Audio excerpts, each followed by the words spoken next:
Sokoto State House of Assembly Committee on Health expresses dissatisfaction over the state of dilapidated conditions of Dengeshuni and Wamoko General Hospitals. The wife of Sokoto State Governor Fatima Ahmad Aliu flags off the empowerment program founded by IFAD. Kore local government chairman applauds an international support agency, Helen Keller, for supporting his council on health matters. A lovely evening and thank you for joining us tonight. Today is Wednesday, 24th of September 2025, which is equivalent to 2nd of Rabi'ul Thani 1447 after the Hijrah of the Prophet, peace be upon him. I am Rahma Haruna Berniwa.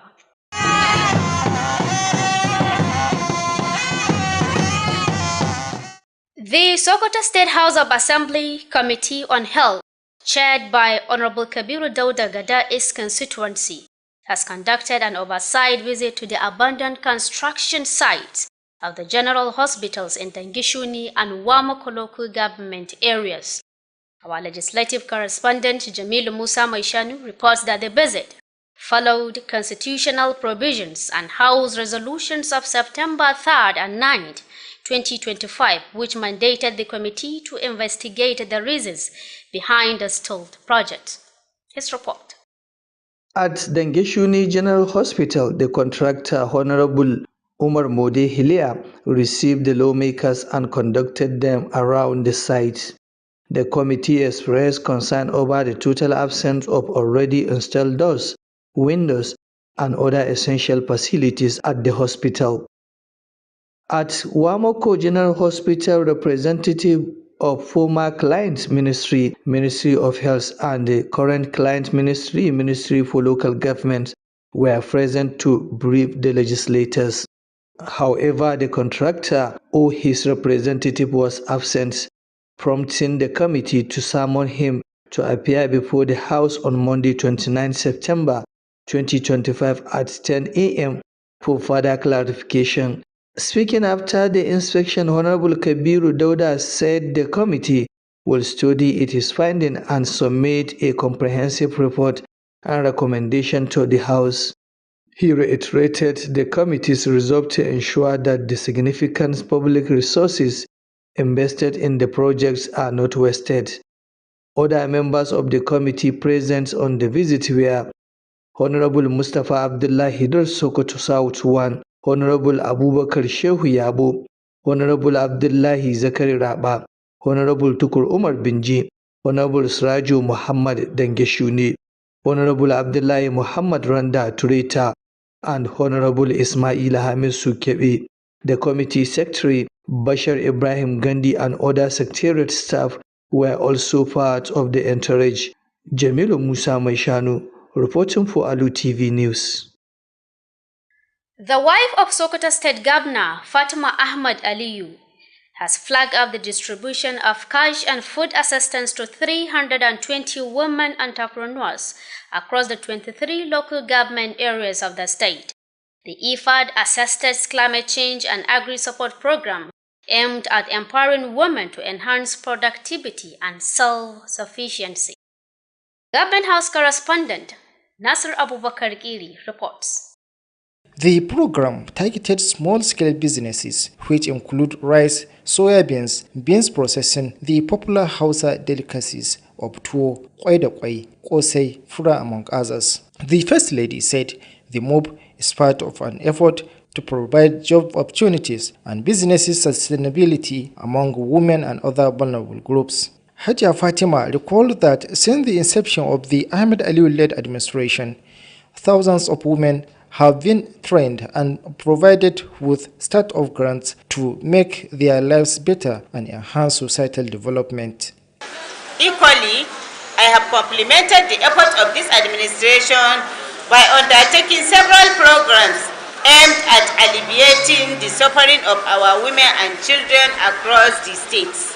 She also reiterated the commitment of the present administration to assisting the vulnerable and needy through IFAD and other related programs, while calling on the beneficiaries to utilize the assistance. In her welcome address, The State Commissioner of Women and Children Affairs, Hajia Hadiza Balashakari, enumerated several initiatives that will soon be embarked upon by the state government to include the rehabilitation of women's centers across the 23 local government areas of the state and the distribution of free gas cylinders to women, among others. Today's program speaks directly to the urgent needs of our time. We are all aware that climate change poses significant threat to food security. Other speakers at the event were IFAD State Coordinator Muhammad Abdullahi Janzomo, State APC Woman Leader Rabi Abubakar Tudunwada, and State Commissioner of Agriculture Tukur Alkali, who applauded the state government for its various efforts to assist women and vulnerable groups in the state. Highlight of the event were the symbolic distribution of the assistance to the beneficiaries.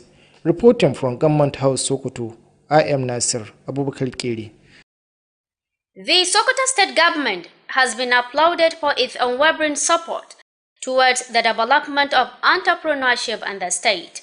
The participants of IFAD Assisted Climate Change and Agribusiness Support Program, the distribution of support to women's small-scale enterprises, Sokoto State, flag-off ceremony made a commendation at the event. Nafisa Kabir Muhammad has more on the story.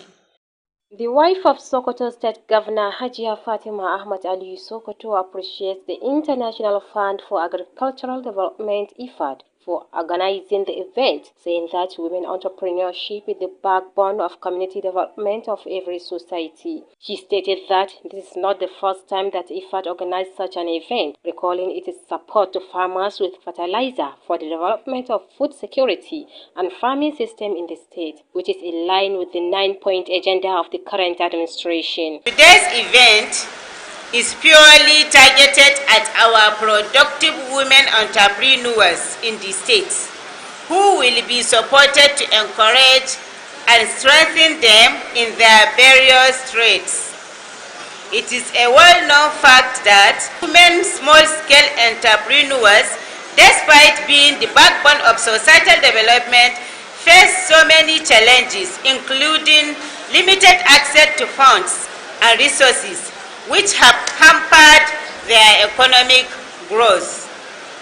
Women Governor Hajia Fatima Ahmad Aliyu and to IFAD for their invaluable partnership in building sustainable livelihood for our women and families.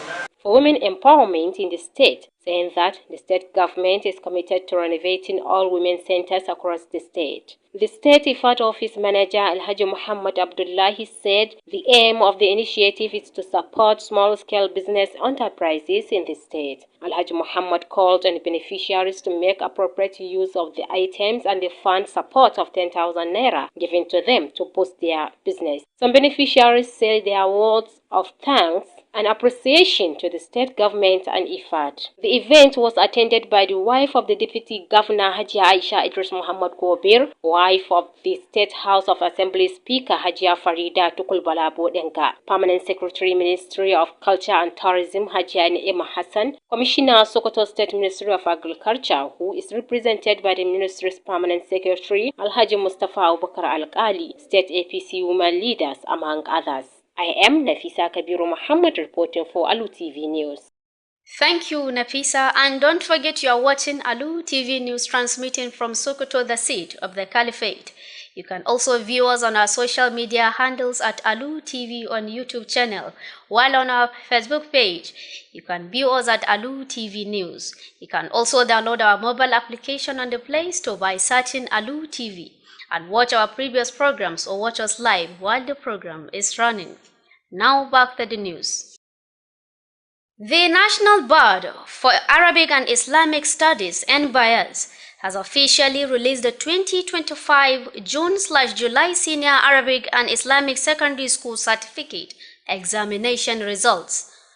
Presenting the results on Monday, 22nd September 2025, the Registrar and Chief Executive Officer of the Board, Professor Yahuza Suleiman Imam stated that a total number of 40,259 candidates from integrated Arabic and Islamic secondary schools across the country registered for the examination. A breakdown of the results shows that 24,095 female candidates, representing 59.9% registered, while 16,164 male candidates, representing 40.1% registered for the SAI-SSCE. The results further reveal that 71% of the candidates scored credits and above in the 5 major subjects, including English and mathematics. Professor Yahuza Suleiman Imam thanked the Federal Ministry of Education under the Minister of Education, Dr. Maruf Tunji Alausa, State Ministries of Education, as well as other stakeholders for the support enjoyed before and during the examination exercise. He further commended the entire staff of MBIAS for putting all hands on deck for the overall success of the June/July SAI-SSCE. The registrar also announced that registration for the November/December 2025 SAI-SSCE external commences on 22nd September 2025. As part of her continued visit to Sokoto, the new UNICEF country representative, Mrs. Wafa Said, visited the Specialist Hospital Sokoto to monitor and assess the performance as well as the equipment provided at the hospital. Health correspondent Aisha Abdullahi Aminu reports. The UNICEF country representative in Nigeria has on Tuesday, 23rd September 2025, visited the Specialist Hospital in Sokoto State to assess the newborn unit as part of UNICEF's ongoing support for improving maternal and child health care services in the state. The unit, which was built by the Sokoto State government with support from UNICEF, was a very impactful project for the people of the state towards enhancing child care. The government here also in the state of Sokoto have put money for procurement of nutrition supplies. The government has committed 500 million naira, and UNICEF has a mechanism called Child Nutrition Fund that matched that. So for this amount, the same amount will be put from UNICEF to buy nutrition supplies for children. During the visit, Mrs. Said commended the state government for its commitment to strengthening healthcare delivery, particularly in reducing infant and maternal mortality rates. She emphasizes that UNICEF remains dedicated to partnering with Sokoto State to ensure that every child has access to quality health services from birth. Also, the good thing about this unit is that often sometimes we see that in facilities there is no water, there is no place to wash the hands, but here there are facilities for the waste, for the water, and also it's working with solar energy. So it ensures that there will be sustainable supply of energy, and also the staff are here from the government, from the Ministry of Health, so that is really excellent and very, very much encouraging. Earlier, the UNICEF representative also paid a courtesy call on the governor of Sokoto State, Ahmed Aliyu, who was represented by his deputy, Alhaji Idris Mohammed Gubir. Speaking on behalf of the governor, Alhaji Gubir expressed appreciation for UNICEF's continuous support in various sectors, especially health, education, and child protection. He reiterated that healthcare is a top priority under Governor Ahmed Aliyu's 9-point agenda and assured that the state government will continue to collaborate with UNICEF and other development partners to enhance service delivery across health facilities. The visit further strengthened the long-lasting partnership between UNICEF and Sokoto State, aimed at improving health outcomes and advancing the well-being of women and children. Among Mrs. Said's entourage were the UNICEF Chief of Field Office, other UNICEF representatives, and representatives from the Ministry of Health. Aisha Abdullahi Aminu, Alu TV News. The chairman of Kwara local government area of the Sokoto State, Ibrahim Attahiru Rugargiwa, has commended Helen Keller International, a non-governmental organization, for its kind support to the local government. He also pledged to play his part in providing what is needed to ensure the smooth implementation of the organization's program. The chairman made the remark during the visit of the special advisor on NGOs to the local government for an assessment exercise. Ibrahim Ahmad Aikin Allah has the details. The supervision exercise commended at the office of the chairman, Honorable Ibrahim Attahiru Rugagiwa, where the special advisor briefed him on the primary purpose of the visit, supervising Helen Keller's activities in Kwara local government and the expected outcomes. In his remarks, the community services officer of the organization, Mainasar Bello, explained that Helen Keller focuses mainly on nutritional and medical interventions for malnourished children as well as support for women organized into support groups, among other humanitarian services. You know, when you are talking about the childbearing, mostly women are the ones that have direct contact with those children. So whatever you are looking or whatever support that you want to achieve effectively, I think you need to have a woman close to that child, so that by every second she know what the child is in. If the child is in healthy condition, she knows. If there is any issue that's affecting him, she also knows, so that she knows the right intervention or the right management that should be given to that kind of child at that particular time. Women are not left behind also. We kind of work with the WDCs, and most of these WDC chairmen are men. So we work with them. They also create awareness at the community.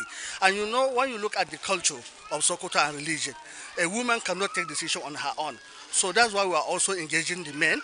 We educate them, we sensitize them about the importance of this nutrition. Okay, so there is a humanitarian organization in America that is supporting this and our project, which is called Transforming Lives Through Nutrition.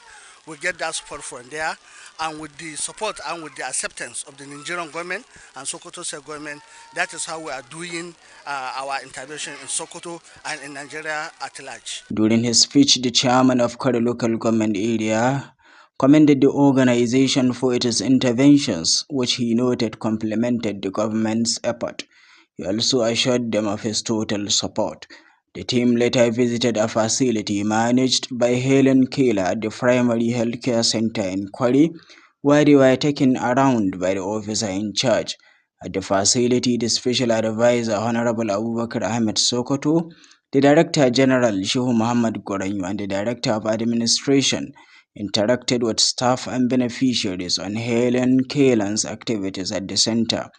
So that is why our primary aim is to come and see what they wrote to us, that this is what they are going to do in Sokoto, to see that are they doing it or not. And we have seen exactly what they wrote is what they are doing here in Sokoto. They have really compliment the effort of His Excellency the Governor of Sokoto State, Dr. Ahmed Ali Sokoto, his effort on the health sector, that is based on the health sector.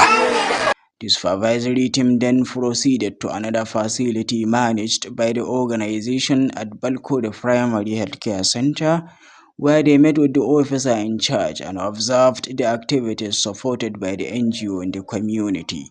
During the visit, the women's support group comprising 16 members engaged in home gardening, explained their family and nutrition activities to the special advisor. They also took the team to their farm, which will soon be harvested.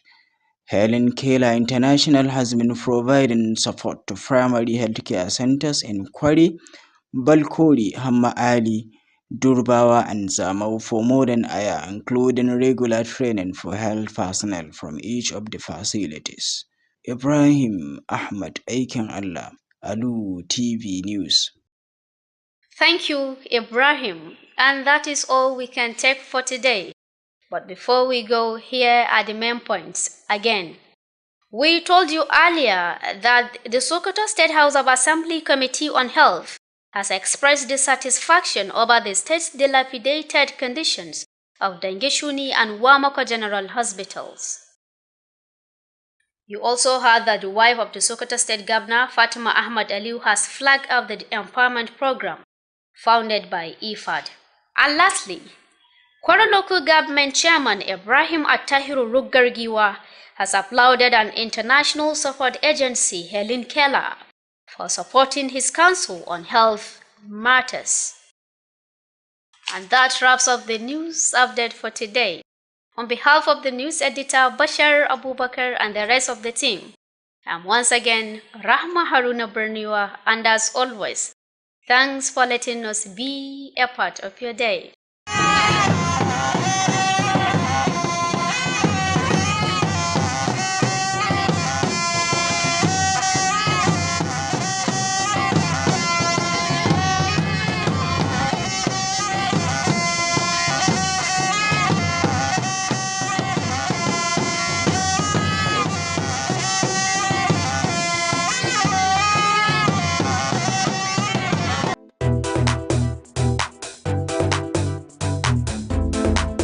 This is to inform all the interested graduate wishing to take up job appointment with Sokoto State Government that recruitment process begins on Monday 22nd of September 2025 and ends on the 6th of October 2025. Interested applicants are to obtain their forms free from their local government of origin, after which the applicant can then go to the official recruitment portal to fill all necessary information as may be required.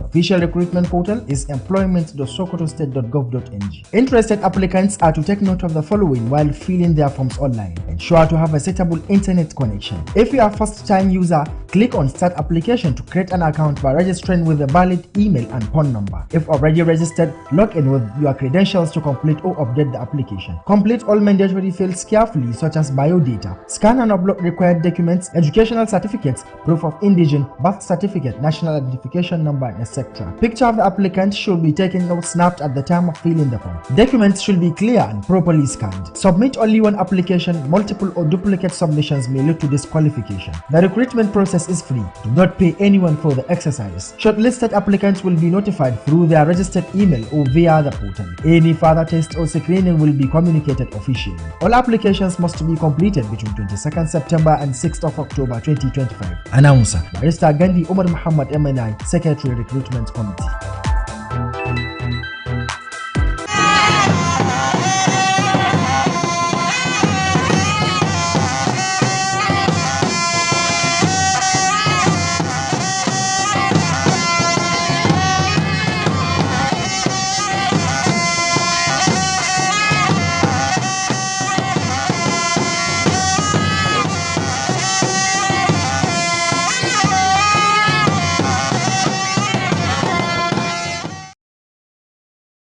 Kwamitin lafiya na zauren majalisar dokokin jihar Sokoto ya nuna ɓacin ransa matuƙa kan halin da manyan asibitocin ƙananan hukumomin Dangashuni da Makko suke ciki.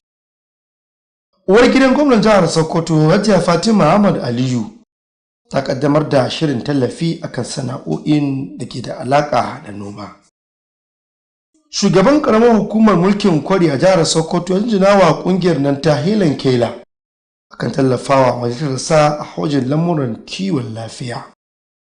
To jama'a assalamu alaikum, barka da kasancewa tare da fassarar labaran Alu Tv. Yau dai muna Laraba 22 ga watan Satumbar shekarar 2025, wanda ya tamka da kwanaki biyu cur ga watan Rabi'u Thani. Hijira ta Annabi Muhammad sallallahu alaihi wasallam daga birnin Makka zuwa Madina 1447. Sunana Abubakar Tauba, dauke da fassarar labaran.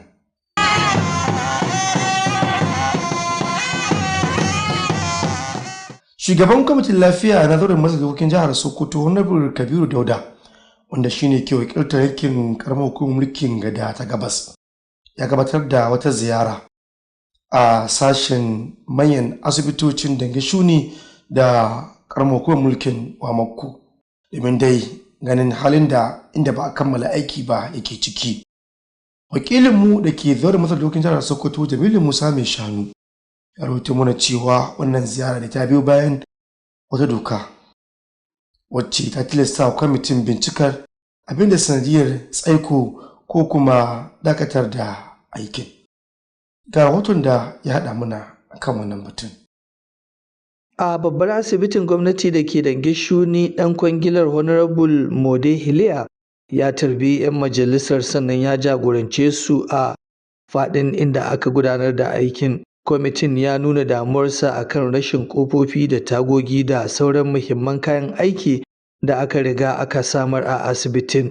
A babbar asibitin gwamnati da ke Wamako kuwa wakilan tsohuwar ma'aikata mai kula da aikin, ma'aikatar lafiya da kuma sabuwar ma'aikata mai kula da aikin wato ma'aikatar ƙananan hukumomi sun halarci taron don yi wa 'yan majalisar bayani. Sai dai ɗan kwangilar ko wakilinsa bai hallara ba, lamarin da ya sa kwamitin ya umarce shi da ya bayyana gaban majalisa a ranar Litinin 29 ga watan Satumbar shekara ta 2025 da misalin karfe 10 na safe don ƙarin bayani. Da yake jawabi bayan kammala duka wuraren, shugaban kwamitin Honorable Kabiru Dauda ya ce za a yi nazari kan abin da suka gano sannan su gabatar da cikakken rahoto da shawarwari ga majalisar. Ya sake jaddada ƙudurin kwamitin na tabbatar da cewa maƙudan kuɗaɗen jama'a da aka zuba a ayyukan ba za su tafi a banza ba. Asibitin matakin lahiya ta biyu, mu ga yanayin aikin ta yake tafiya kamar yadda gwamnati ta ba da kwangilan. Kuma mun diba mun gani, mun ga yanayin aiki yadda yake tafiya, to gaskiya ɗan kwangila bai kashe abin da ya kamata a bashi ba waɗanda aka bashi. A haka kuma ya kamata a ce yana wannan wurin, tunda mun zo tare da wakilan Ministry for Local Government, mun zo tare da wakilai waɗanda suka shahi dukkanin ma'aikatansu, amma shi ɗan kwangilan babu shi babu wakili ne. To a bisa ga haka mun duba ayyuka bakin abin da muke iya dibawa. Mun ba da dama wannan kwamiti a madadin dukkanin membobinsa, muna son ɗan kwangila ya halitta a gaban kwamitin lahiya na Majalisar Dokoki ta Jihar Sokoto. Sauran mambobin kwamitin da suka halarci ziyarar sun haɗa da Honorable Mustapha Abdullahi Dos na Sokoto ta Kudu ta ɗaya, da Honorable Abubakar Shehu Yabo, haɗi da Honorable Abdullahi Alhaji Zakari Raba.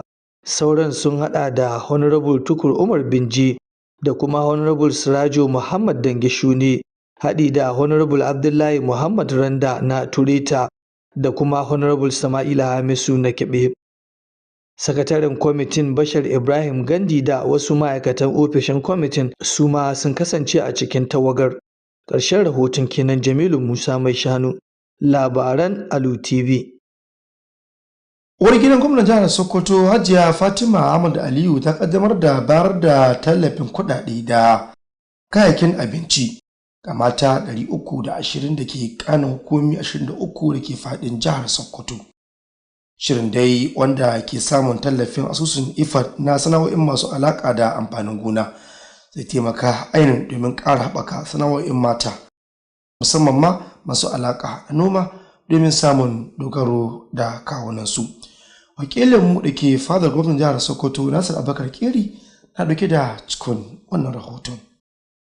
Shirin an tsara shi da manufar tallafawa ƙananan sana'o'i waɗanda suka haɗa da masu sana'ar sayar da tuwon shinkafa, sana'ar kwai da kwai da ake haɗawa da waken soya, sana'ar ƙosai da ake haɗawa da wake, da ma kuma gero wanda ake amfani da shi wurin yin fura. Da take gabatar da jawabi, uwar gidan mai girma gwamnan ta ce wannan tallafin na zaman wani bangare na kokarin gwamnati mai ci don bunƙasa samar da ayyukan yi da kuma san ɗorewar sana'o'i a tsakanin mata da sauran mabukata a cikin al'umma. Hajiya Fatima ta bayyana cewa tun kama aikin wannan gwamnati ta Ahmad Aliyu, dubun dubatar mata ne suka sami horo dangane da sana'o'i iri daban-daban, inda ƙarshe ake samun musu da jarin fara sana'ar domin inganta rayukansu da ma kuma haɓaka ci gaba a cikin al'umma. Gwamnati na da ƙudurin ci gaba da tallafa marasa galihu domin su dogara da kansu,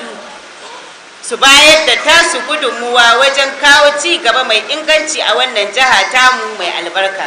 Haka zalika ta kuma jaddada dukufar gwamnati mai ci wurin tallafawa mabukata a cikin al'umma ta hanyar shirye-shirye ire-iren na IFAD da dai sauransu, tare da kira ga waɗanda suka amfana da su yi amfani da shi kamar yadda ya kamata. A jawabinta na maraba, kwamishinan mata da ƙananan yara ta jiha Hajiya Hadiza Bala Shagari ta zayyano wasu shirye-shirye da gwamnatin jiha za ta kaddamar a nan ba da jimawa ba, da suka hada da gyaran cibiyoyin ci gaban mata na yankunan ƙananan hukumomi 23 da ke faɗin jihar nan, sama musu da kayan aikin da za su horar da mata sana'o'i da ma kuma raba tukunyar girki mai aiki da iskar gas domin amfanin mata a jihar nan.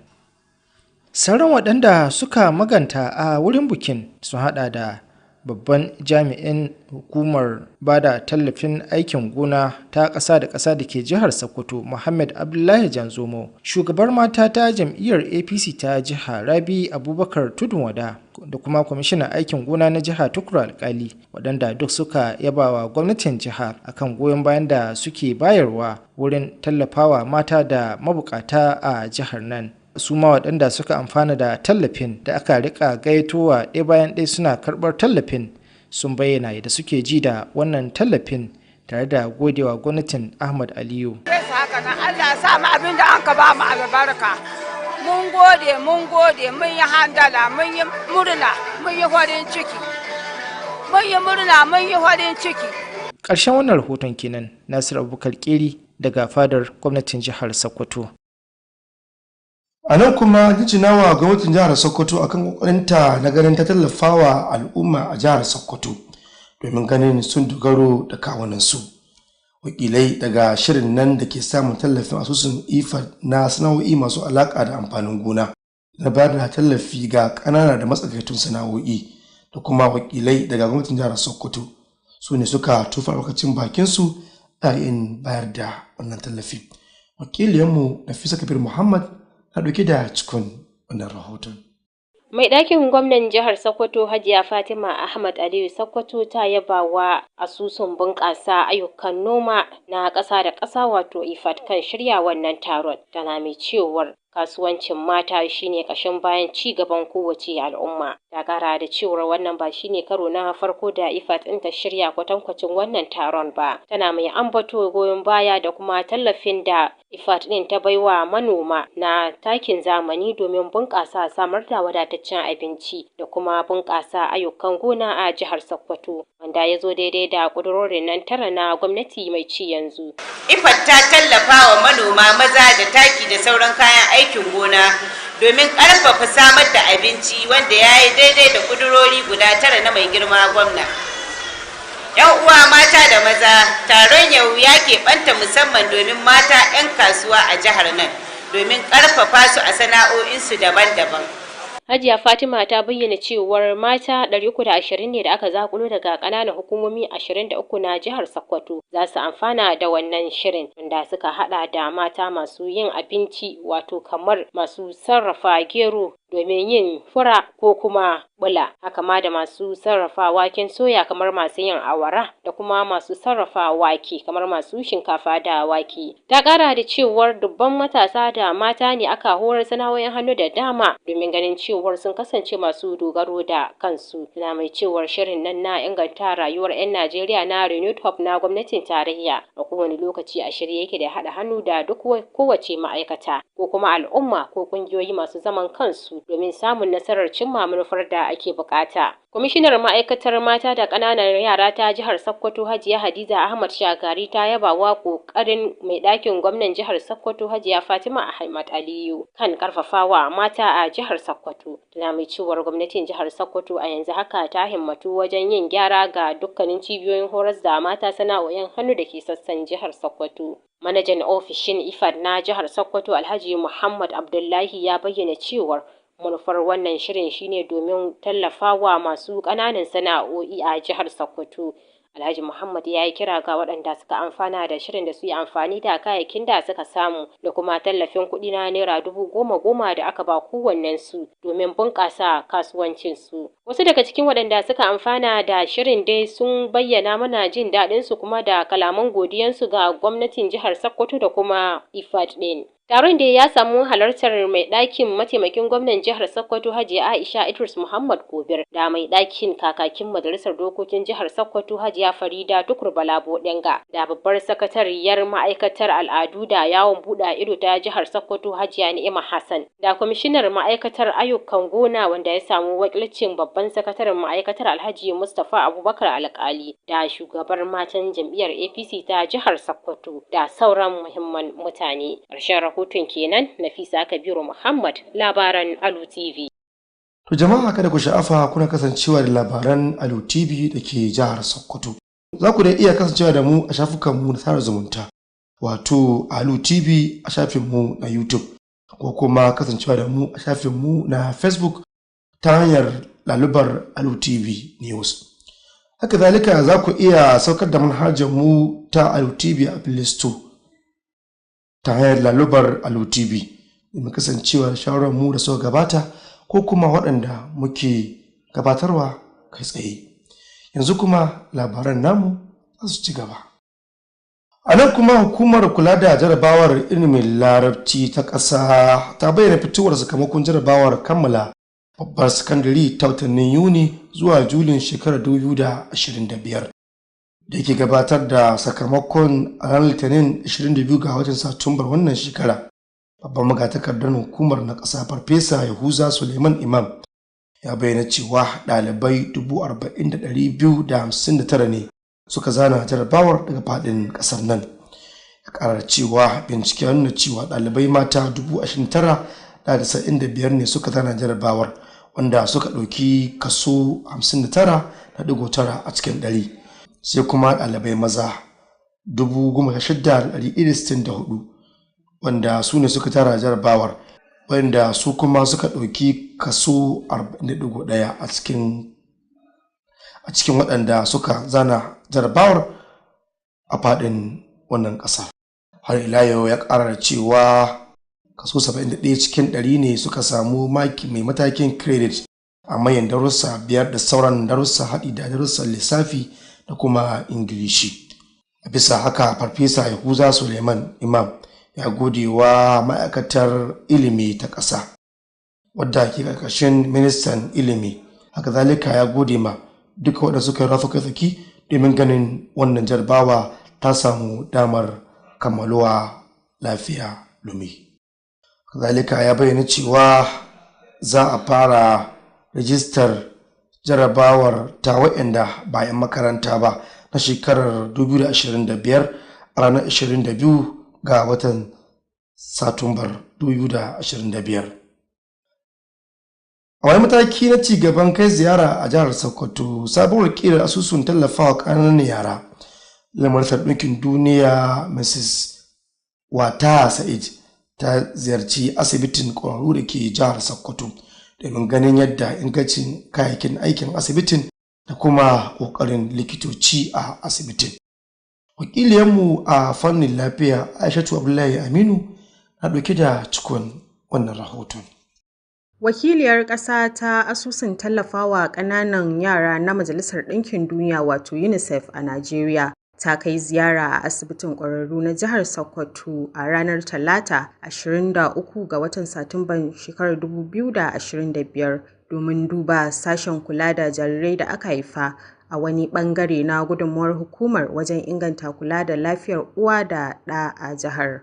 Sashen, wanda gwamnatin jihar Sokoto ta gina tare da haɗin gwiwar UNICEF, ya kasance muhimmin abu ga al'ummar jihar wajen inganta kulawar 'ya'ya tun daga haihuwa. Yayin ziyarar, Mrs. Wafa Sa'id ta yaba da gwamnatin jihar bisa jajircewarta wajen ƙarfafa fannin kiwon lafiya, musamman a ɓangaren rage mace-macen mata masu juna biyu da jarirai. Ta jaddada cewa UNICEF za ta ci gaba da haɗa kai da gwamnatin Sokoto domin tabbatar da cewa kowanne yaro yana samun ingantaccen kulawar lafiya tun daga haihuwa. Tun kafin zuwanta asibitin, wakiliyar UNICEF ta kai ziyarar ban girma ga gwamnan jihar Sokoto, Ahmad Aliyu, wanda mataimakinsa Alhaji Idris Muhammad Gobir ya wakilta. Yayin da yake jawabi a madadin gwamnan, Alhaji Gobir ya nuna godiya ga UNICEF bisa goyon bayanta a fannoni daban-daban, musamman kiwon lafiya, ilimi da kare haƙƙin yara. Ya jaddada cewa kiwon lafiya na ɗaya daga cikin muhimman ƙudurori 9 na gwamnatinsa, tare da tabbatar da cewa gwamnatin jihar za ta ci gaba da aiki tare da UNICEF da sauran abokan ci gaba domin inganta ayyukan kiwon lafiya a cibiyoyi. Ziyarar ta ƙara ƙarfafa haɗin gwiwar da ke tsakanin UNICEF da jihar Sokoto wajen inganta lafiyar al'umma da walwalar mata da yara. Daga cikin tawagar ta akwai shugaban ofishin UNICEF na Sokoto, wasu jami'an hukumar UNICEF da kuma wakilai daga ma'aikatar lafiya na jihar. Aisha Abdullahi Aminu, labaran Alu Tv. A nan kuma shugaban karamar hukumar mulkin Kwari a jihar Sokoto ya jinjina wa kungiyar nan ta Helen Keller International akan kokarinta take yin tallafawa karamar hukumar. Haka zalika ya lashe takobin yin duk mai yiwa wajen ganin kungiyar ta samu damar gudanar da sharuwanta a karamar hukumar. Shugaban karamar hukumar ya yi wannan jawabi ne yayin da tawagar mai bama gwamnati shawara akan kungiyoyin agaji ya ziyarci karamar hukumar domin ganin yadda sharuwan ke gudana. Wakilinmu Ibrahim Ahmad aikin Allah na dauke da cikin wannan rahoto. Aikin ya fara ne da kai ziyara a ofishin shugaban karamar hukumar mulki ta Kwari, Honorable Alhaji Ibrahim Attahiru Ruggagiwa, da mai ba gwamnan jihar Sokoto shawara kan kungiyoyin da ba na gwamnati ba, ya yi masa bayani kan manufar ziyarar da ta kunshi duba ayyukan kungiyar Helen Keller a karamar hukumar Kwari da kuma sakamakon da ake sa ran samu. A jawabinsa, jami'in da ke kula da ayyukan al'umma na kungiyar mai Nasara Bello ya bayyana cewa kungiyar Helen Keller na mayar da hankali ne musamman kan tallafin samar da abinci mai gina jiki da magani ga yara masu fama da rashin lafiya saboda karancin abinci da dai sauran ayyukan jinƙai. Shugaban karamar hukumar mulki ta Kwari ya yaba kungiyar bisa irin tallafin da take kawo wa al'ummarsa, wanda ya ce ya dace da cike gibin da gwamnatin jihar ke kokarin yi, ya kuma tabbatar musu da cikakkiyar goyon bayansa. Daga nan tawagar ta ziyarci cibiyar kula da lafiya matakin farko da ke Kwari, inda kungiyar Helen Keller ke gudanar da wasu ayyuka, kuma jami'in da ke kula da cibiyar ya zagaya da su domin gani da ido. Har wa yau dai mai ba wa gwamnan jihar Sokoto shawara Honorable Abubakar Ahmed Sokoto tare da Darakta General Shehu Muhammad Gwaranyo haɗi da daraktan gudanarwa na hukumar sun tattauna da ma'aikata da kuma waɗanda suka amfana kan tallafin kungiyar ta Helen Keller a cibiyar. Da mai girma gwamna kai insha Allah bana cikin lafiyar da ajanda da shi na ganin cewa an samu aikatar lafiya a cikin jihar Sokoto. Alhamdulillah Allah saka. Tawagar ta kuma wuce zuwa wata cibiyar da kungiyar ke kula da ita a asibitin da ke garin Balkore, da suka gana da jami'an da ke kula da cibiyar tare da duba yadda ake gudanar da ayyuka a cikin al'umma. Yayin ziyarar, wata kungiyar mata da Helen Keller ta assasa wacce ta kunshi mambobi 16 da aka koya ma dabarun aikin gona a cikin gida, ta yi bayanin yadda suke gudanar da ayyukansu. Ayyukan da muke yi gaskiya muna yi ne ta hanyar ta gefen harka cin abinci ingantacce. Idan ka diba aka ce harka abinci ingantacce, akwai matakai da muke ɗauka saboda yaren da ke samu wannan tamuwa rashin samun isasshen abinci ne. So muna abin da ake ce ma rigakafi da kuma muna bada magani. Ta hanyar da muke rigakafi shine misali akwai magani da aka ce ma MMS, that is multiple micronutrient, da ake ba mata masu juna biyu. Za a baki kwalba ɗaya wadda za ta ishe ki har wata 6 kina sha. So a lokacin da kike da juna biyu kina sha wannan maganin, so insha Allah ba za ki samu wata matsala wadda za ta sa a ce kin haifi yaro da ke da wannan matsalar ta tamuwa ba. Daga nan kuma suka kai tawagar zuwa gonansu wacce ake sa ran za ta yi girbi nan ba da jimawa ba. Helen Keller International na bayar da tallafi ga cibiyoyin kula da lafiya a Kwari, Balkore, Hamma Ali, Durbawa, Zamau da dai sauransu, kuma ta kasance tana aiki da su fiye da shekara 1 a yanzu, ciki har da bayar da horo akai-akai ga ma'aikatan lafiya daga kowace cibiya. Ibrahim Ahmad aikin Allah, labaran Alu Tv. To duka iyakacin abin da sauki kenan a cikin labaran namu na wannan lokaci. Sai dai ka misalama da ku ga tushen maiman kanin su. Da farko dai mun labarta muku cewa kwamitin lafiya na zurin majalisar dokokin jihar Sokoto ya nuna bacin ransa matuƙa akan halin da manyan asibitocin ƙananan hukumomin Dangashuni da muku suke ciki. Haka zalika kun ji cewa uwar gidan gwamnan jihar Sokoto Hajiya Fatima Ahmad Aliyu ta kaddamar da shirin tallafi akan sana'o'in da ke da alaka da noma. Da ƙarshe kuma kun ji cewa shugaban karamar hukumar mulkin Kwari a jihar Sokoto ya jinjina wa ƙungiyar nan ta Helen Keller akan tallafa a malitarsa a hocin lamuran kiwon lafiya. Duka labaran kenan a wannan lokaci.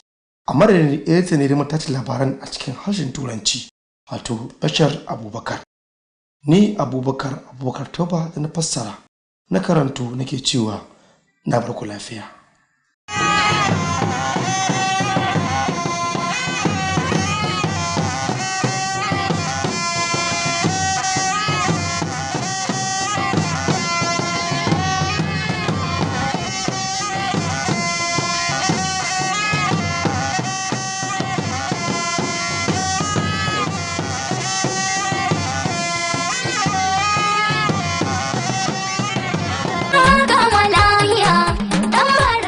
Mr. President's 1 trillion naira increment.